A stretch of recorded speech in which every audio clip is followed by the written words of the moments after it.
Hi, everybody, and welcome to another edition of Baker's High School Huddle, where we talk high school football with you all night long. Now we're in district play, or at least a lot of teams are in district play. Some huge district games. I think some teams can really kind of get in the catbird seat by winning some of the games they won last week, can't they?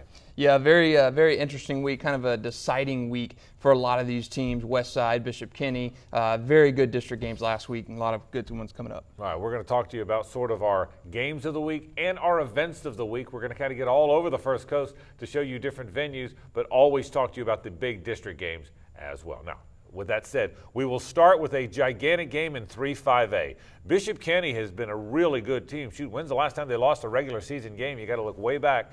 And they went on the road now to play a very good Westside team in what is going to be our game of the week.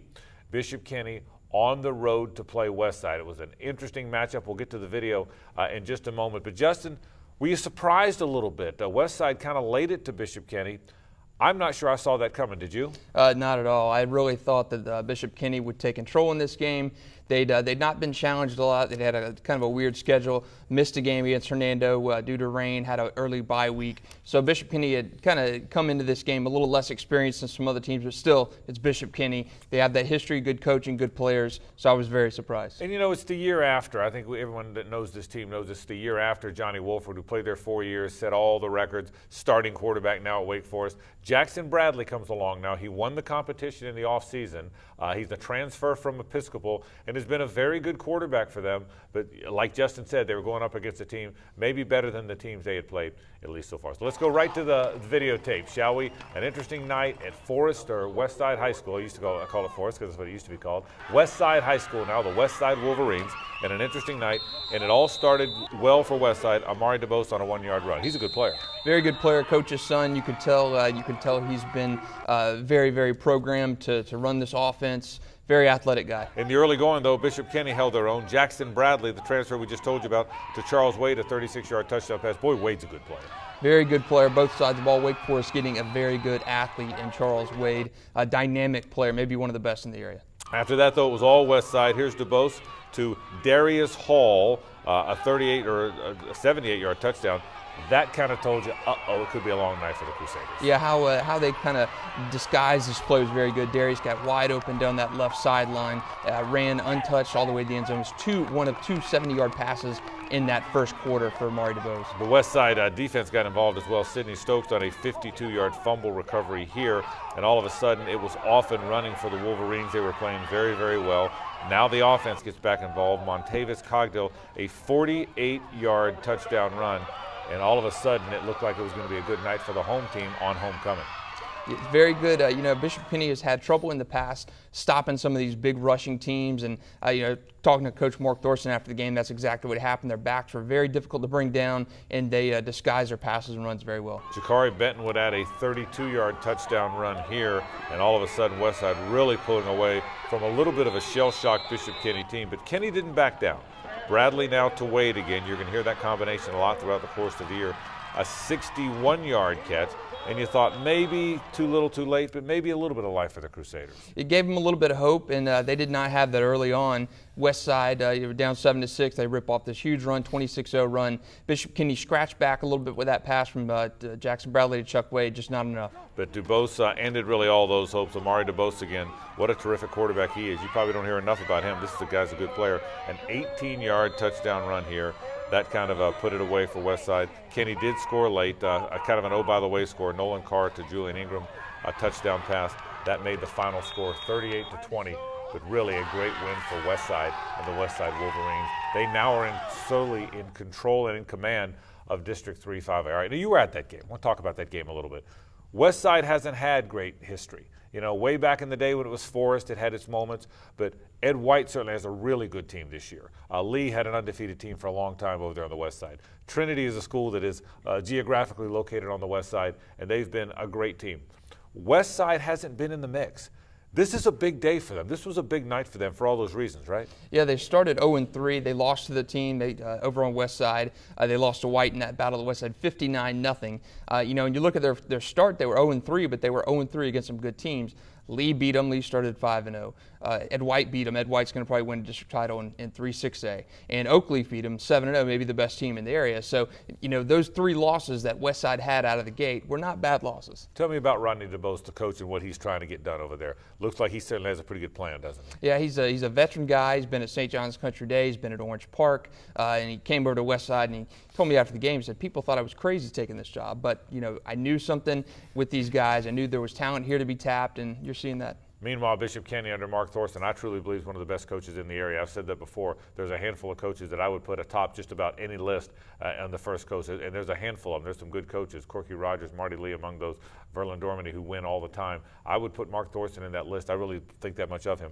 What about Kenny now? Obviously, Westside's in command of the district, but 2 teams advance. Is Kenny's situation still pretty good? Yeah, I think so. They've already beaten Ribault. They've already, they get a Baker County team, which is a little bit down this year. They've lost to Westside, but I still think Kenny is in pretty good position to come out of that. It's still wide open too. Ribault's still in it. They play Westside this week, so I think there's quite a few teams still in 3-5A vying for those 2 spots. All right, District 3 5A, certainly Westside now in the catbird seat. 38-20 over Bishop Kenny, a very impressive win. We're just getting started here on the Huddle. We're going to take a break. Now, when we come back, we're going to take you around the First Coast a little bit. Up in Nassau County, they've got a great rivalry when West Nassau and Fernandina Beach get together. They don't always go deep in the state playoffs, but that's not what everything this show is about. We want to show you different parts of town and different parts of our little region here. West Nassau versus Fernandina Beach. That's next. Stay with us. You're watching Baker's High School Huddle. You're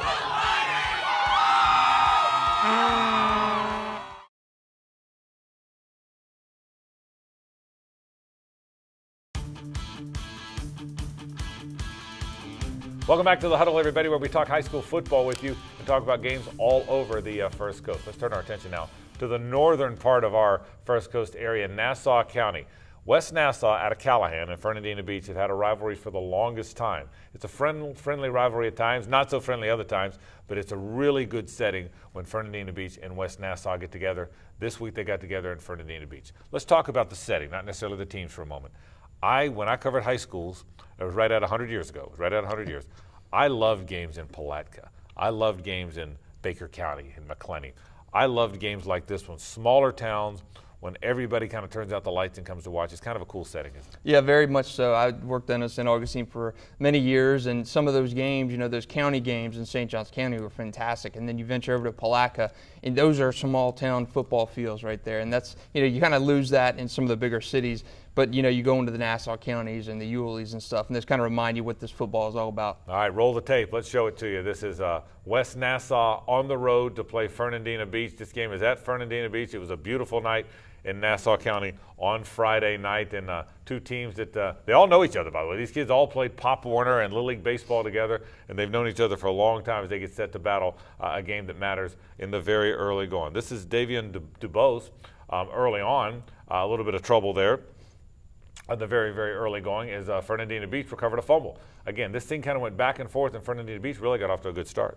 Very good start for Fernandina. In these rivalry games, you just can never know which way it's going to go. Obviously, if you have a team that's heavily favored, and I think West Nassau was in this game, you tend to lean the way of the Warriors. But again, you can never count one of these teams out in these rivalry games. Fernandina goes 3 and out, and then West Nassau gets on the board. This is a terrific touchdown run by Brandon Jackson. He had a nice game now. Back you don't hear a lot about. He had a nice game up there. Very good game. West Nassau rumbled for 500 yards on the ground, and most of those were between these 2 guys, Davion DeVos and Brad Jackson. Early on, it was very good defense by, that's a physical West Nassau team, isn't it? That's a sack by the West Nassau team. This isn't a sack, but it's a tackle just over the line of scrimmage. So they played very, very good defense there, and that got Brandon Jackson a chance to continue to get going. This is yet another terrific run by him. 30 carries, 221 yards, and you saw a lot of that early in that first half for him. That set up the DeBose 6-yard touchdown run, and that made the score, got West Nassau off to a very good or very quick 2-touchdown lead. But we're going to show you a play here. You've got to watch this play. You talk about returns that you will be very, very impressed with. Watch this. One-handed catch, actually went in the end zone. Not supposed to be able to take that out of there, but Tyreek Herbert said, I don't care about that. What a 100-yard kickoff return this was. He's probably their best playmaker, probably one of the biggest playmakers in Nassau County, and you saw that right there. It takes a one-handed cradle catch from the end zone, back 101 yards for a TD. And again, in high school football, you're not supposed to be able to do that, right? Once it goes in the end zone, you're supposed to have to stay there. So maybe the official wasn't watching. I'm glad he wasn't. Back to West Nassau. Here's a DeBose touchdown run. He's a big physical running back as well, isn't he? 4 touchdowns for Davion DeBose. He's one of the best pure running backs in North Florida. Okay, so certainly a terrific run there.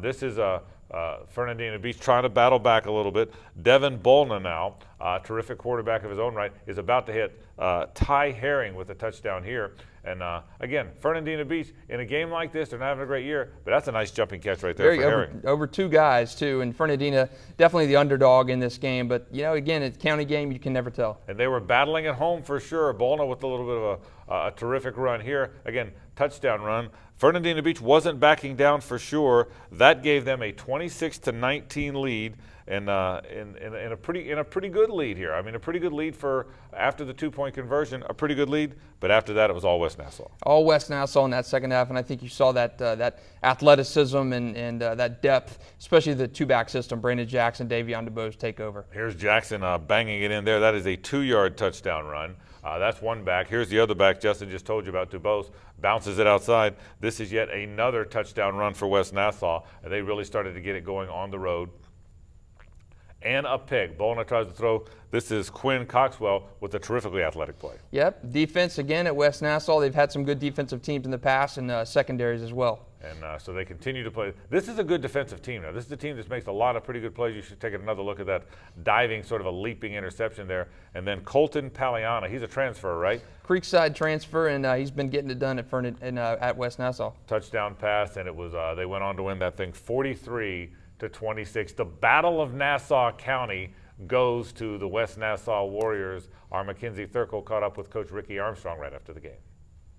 Thanks, Frank. I'm here with Coach Ricky Armstrong from West Nassau. Now, Coach, big crosstown rivalry. Can you tell me a little about the game?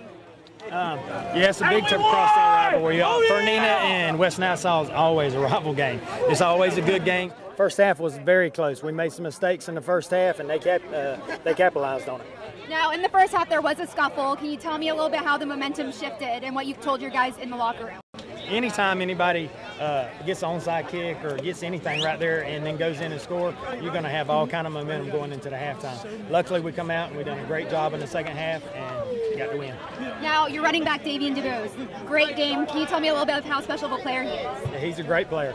He runs the ball. Whenever we need something, we put it in his hands. He's a very big, bruising type of back. He runs it very hard. All right. Thanks, Coach. All right. Thank you. Mackenzie, thank you very much. Congratulations again to West Nassau. They win the Battle of Nassau County. All right, we'll take a break. When we come back, we've got to show you a performance. We keep showing you Jamauri Wakefield. Are you kidding me? If you did not see how many yards he rushed for in an overtime win over Delray Village, don't go anywhere. Sit tight, put your feet up. You're going to want to watch this. The best back in the area perhaps just keeps on churning out yards. That's next when the Huddle returns, so stay with us.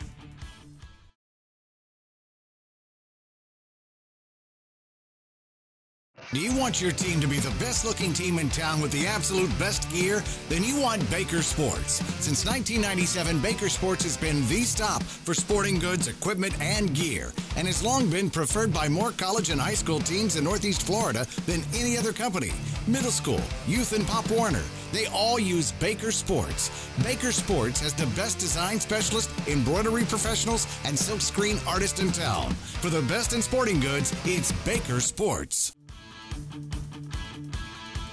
Welcome back to the Huddle, where we talk high school football with you, district games and then some non-district games. Folks, this game we're about ready to tell you about is not a district game, but it's one I hope you followed very, very closely. This Providence football team is really an interesting team. They don't throw it very much. They want to run the ball with Jamauri Wakefield. And every time he has another 300-yard game, we talk about it. And another 350-yard game, we talk about it. We showed you the 401-yard game earlier. He had 469 yards. I don't think I've ever seen anything like it. Very impressive. You know, and the one thing with Jamauri Wakefield that I think people forget, it's almost like a Derrick Henry sense. You know what's coming, get behind that big offensive line, and it's just a challenge to see if you can stop it. Let's get right to the videotape. It's an interesting game for sure.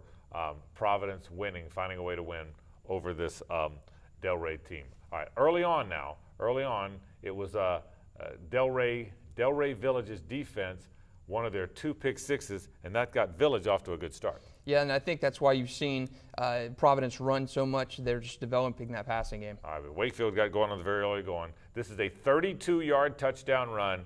And sit back. How many touchdowns? 7?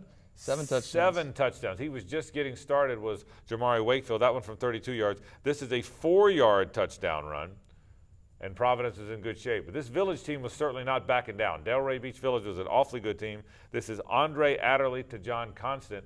And they're going to stay in this thing. This game was over there at Providence on Hodges, and I tell you what, they were battling back and forth all night long. Now, again, the Village defense. This is yet another pick six. Certainly, they made their mark defensively. 2 very good defensive plays. This is Richard Hughes with a touchdown, and certainly Village was in good shape.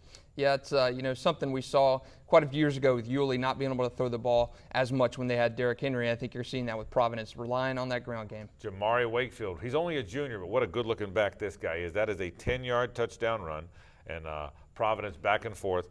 Village answers with an Adderley run now. This is Andre Adderley, the quarterback. He scores for them, then sit back and watch this one. From his own 6-yard line, Jamauri Wakefield starts in the middle, cuts it back to the right, and when he's in the secondary, forget about it. 94 yards for Jamauri Wakefield. A short yardage back, a long distance back. Jamauri Wakefield's got the best of both worlds going. All right, so you figure, okay, after those 94 yards, he's done for the night, right? Forget about it. This time from 45 yards, Jamauri Wakefield makes a guy miss, and he's got moves too, by the way. He's not just running through big holes. Very good run. 45-yard touchdown run. But Village wasn't done either. This is Deontay Frazier scoring a touchdown, and they were battling back and forth, back and forth. Then it was onside kick time, and Village got it. Certainly they were in very good shape there. They get the onside kick. That sets up yet another touchdown drive for Village as they continue to roll on. This is Utterson Innocent with a touchdown run, and all of a sudden Village is in pretty good shape. Where's Jamauri Wakefield when you need him, right, Justin? Here he is. From 15 yards away, he bangs it in. Again, back and forth in regulation. Now a huge play by the Providence defense in regulation. This is Andrew Baselli. He's going to be a right guard at the college level, but plays both ways here. Huge sack. That got the game to overtime. That's right. Now we're headed to overtime. In the second overtime, Wakefield scores for Providence, and they add the 2-point conversion. So now Village has to match them, both with a touchdown and the conversion. Here's Adderley. He sticks it in there for the touchdown. It's 50-48 now. Village needs a 2-point conversion to win the game. Not going to happen. Josh Whalen, Johnson Jeffers combined to stop him. Look at that win for Providence. My goodness, what a game. 50-48. Providence holds on against Delray Beach Village. What a win it was. Yeah, and I talked to Coach Jeff Kopp after the game, and the big thing he said was we had to keep running Jamauri Wakefield because we just couldn't stop this other team. This was a phenomenal team that we played. We had no way to stop them defensively, and we just hoped we could hold them off and get that one last stop, and they did in overtime. Okay. Providence plays Episcopal. I would think Providence will be the favored team in that game, but both well coached, 2 former Jaguars, Jeff Kopp and Mark Brunello are the 2 coaches. I'm going to assume Providence is the favorite team in that game. Will they have trouble with Episcopal? Because one of those 2 teams wants to come out of the district is the other team in the district, right? Yeah, 3-team district, and when you're in these 3-team districts, one win either way is going to really sway that district pack. Episcopal's already lost to Trinity Christian. Providence has yet to play Trinity. So this game this Friday, Providence and Episcopal, is basically a playoff elimination game. The winner of this game is going to probably move on as that district runner-up. If Providence wins the game, how far can they get? How far can they get with a great running game and a tough-nosed physical team? Obviously, they'd have to play Trinity eventually, but until then, how far can they get? They'd play on the road in the first round, assuming that Trinity beats Providence when they play. But I think Providence no further than the second round because that's when they'd rematch with Trinity Christian. Yes, they played Trinity. All right, we'll take a break. When we come back, though, we're almost out of time. We're going to show you our alumni corner and a whole lot more when the huddle continues, so stick around.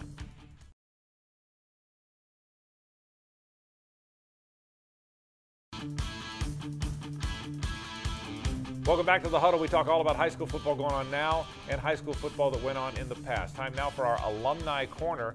Guys from yesteryear, boy, this was an easy one to pick. Justin does a great job of picking these for us. Terrence Plummer, a former linebacker at Orange Park, now a linebacker at UCF, played on that nationally televised Thursday night game against BYU. Boy, what a game he had, right? Yeah, 17 tackles, and he was the National Defensive Player of the Week. Very impressive performance. 17 tackles, 4.5 tackles for loss. He forced the fumble. He recovered that fumble in a 31-24 overtime win over Brigham Young. So very good. He's been doing it for his entire career down there, and he's getting the attention now, the accolade. He was defensive MVP of the Fiesta Bowl a couple years ago, so the guy's been getting it done. Terrence Plummer, congratulations to him. Certainly played very, very well. He is our Alumni Corner spotlighted player this week. I'll talk about a few more games as we wrap up this week, then we look ahead to a big week next week. Ridgeview, an interesting game against Creekside. That was a pretty good ball game, wasn't it? Yeah, it turned out to be a very good ball game. 28-25, Ridgeview ends up winning that game. Jacob Moore had a field goal, he had a touchdown catch, and that game changed leads quite a few times. And not a district game at 28-25 Ridgeview. Where are those two teams headed in their respective districts as you see it? You know, Ridgeview could make the playoffs out of its district in 4-5A. Creekside, if it wins this week against Bartram Trail, has got a pretty good chance to make the playoffs. All right, a little bit of video from Middleburg, Inglewood we also have for you. Middleburg wins that game 31-21. We told you Inglewood is a resurgent team in Jacksonville, but not quite there yet. Tell us about these two programs. 31-21, Middleburg wins that game, and Middleburg's still alive in that District 3-6A race, so they're going to give the teams the best each week. Okay, let's talk a little bit about games upcoming this week. There's a host of good ones. I want you to look ahead. We can't start, though. We're remiss if we don't start with Trinity IMG. That's one of those nationally televised games on ESPN, ESPNU, I believe it is. What comes out of this game? People want to watch the recruits, so it's televised because of the recruits. But how does this game help Trinity? How good's IMG? Tell us a little bit about the matchup on Thursday night. Yeah, IMG is one of these programs that draws from the entire country, gets kids to come down there and play. Quarterback DeAndre Francois is a very, very good player. He's going to test that Trinity Christian secondary. So if you're Trinity Christian, IMG is not playing for anything playoff-wise. Trinity Christian just wants to get better, see the best competition it can, and IMG is certainly that test. Who's going to win? You know, I said on the spot here. I said IMG last year and Trinity won, so I'm going to pick Trinity this year. I'm going to pick Trinity because they're a local team and I don't know anything about IMG, so that is my pick. Creekside and Bartram get together coming up. Tell us about that game. That's a big game certainly in the district as well. Yeah, rivals separated by 4 or 5 miles down the road, and the winner here is going to get that district playoff spot probably behind St. Augustine in District 4-6A. Who do you like in that game? I like Bartram Trail. Okay, Bartram Trail's got a nice program. Finally, First Coast, Flagler Palm Coast. Tell us about that matchup. This game last year went into overtime. First Coast overcame a big deficit in that fourth quarter. They won on a block PAT in overtime, 35-34. So Flagler Palm Coast gets this win. I think it's got a chance to win the district. You know, it's interesting. Providence and Episcopal play. That game is this week. We're talking almost about this Providence-Trinity matchup. Episcopal's saying, wait a minute. Give us a chance here. We haven't played Providence yet. We've played Trinity. So Episcopal believes they've got a chance in this game as well, right? Yeah, they do. And last year in this game was a very good first half for Episcopal, very good first quarter for Episcopal. Things kind of went south from there. So good start. I think Episcopal is in this game. Always fun stuff to talk about in high school football. That is Baker Sports High School Huddle. See you next week.